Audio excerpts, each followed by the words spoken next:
Today you are going to learn how to annoy a substitute teacher. As if you don't already know how to do that, you stupid little mother. Welcome back to Capo TV, the channel where we know school's a joke and you don't want to be the punchline. If this is your first time here and you want to help spread the message that school is a joke, hit that subscribe button now. Well, I never thought I'd be back to doing this video again. Apparently though, you all know exactly how to grind my gears. Number 1. Hey Billy, look at my hands. Gotcha. Hey you guys, I think you dropped something.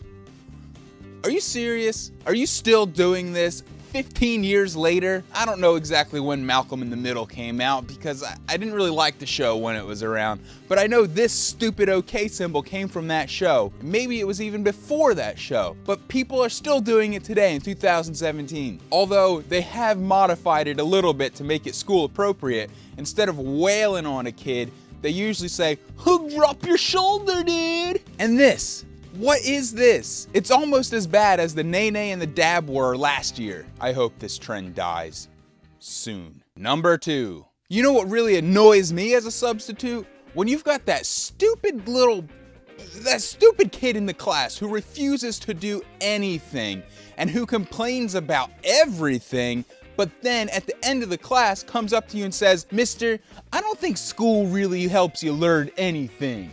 What is your problem? You're not gonna do this because you don't think it's worth it. I'm not gonna do that because I'm a stupid little bitch. Yeah, I know, this whole channel is about how school is a joke, but you sitting there saying school is dumb, we don't learn anything, doesn't help you learn anything. But are you serious? You're not even gonna copy the worksheet from a friend when I'm not looking, or when I am looking, because you know I don't care. You know what, stick around for a couple minutes because we're gonna come back to this kid's family, his cousin actually, and we're gonna see what it's like when you ask for help, but you don't really want it. Number 3.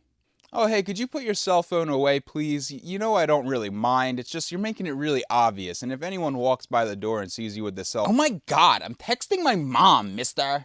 Cut the bull crap, Shelly. For some reason, students think this is a get out of jail free card. Guess what? You're not a good liar. Everyone that gets caught with their cell phone is just texting their mommy. Just like everyone in prison says they're innocent. Well, that's not entirely true, but you get the point, right? Besides, you know I don't really want to enforce the cell phone ban or write a referral, so why not skip the bull crap lame excuses and just keep it hidden? Number 4. Pretend like this is a phone attached to the wall in a classroom. Ring, ring, ring. Hello, this is the classroom. Oh yes, I do have that student. Yes, I can send that student to you. No problem. Thanks. Do you know what happens next? I'm gonna tell you what happens next. I have to go through a line of about 10 students asking the same stupid question. Is it for me? Is it for me? Is it for me? Is it for me? Is it for me? Is it for me? No, it's not for you. If it was for you, you're gonna find out in about 30 seconds when I write the pass, so stop asking. And besides, if you really pay attention to me when I'm on the phone, you can see who I look at when I say, yeah, I'll send that student, and you know it won't be for you if I don't look at you. Kids are so dumb. You know I'm kidding, right?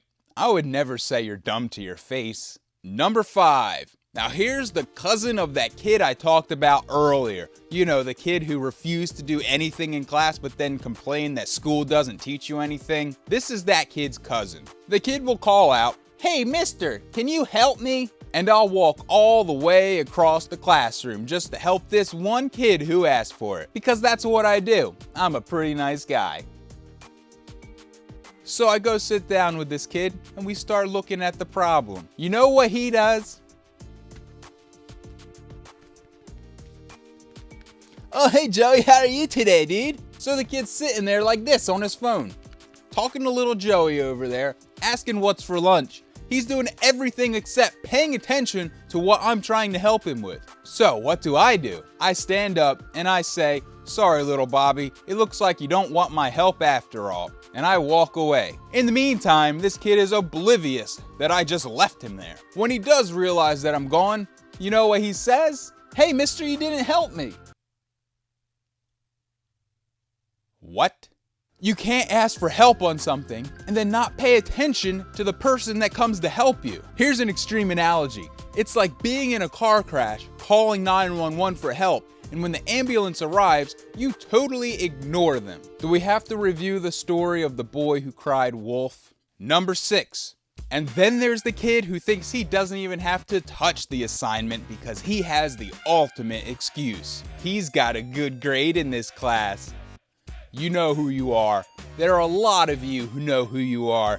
And let me tell you, I think it's a bunch of bull hockey because you say the same thing in every class that I have you in. You have a good grade in all of your classes and you never have to do any of the work because you have such fantastic grades. Thanks, No Child Left Behind. Do you have anything to add to this list, either as a student or as a substitute? What annoys you, or what do you do to annoy substitute teachers? Leave a comment down below and we'll talk about that. And if this was your first time here to Capo TV and you want to help spread the message that school is a joke, hit that subscribe button now. Thanks for watching. See you later. Bye.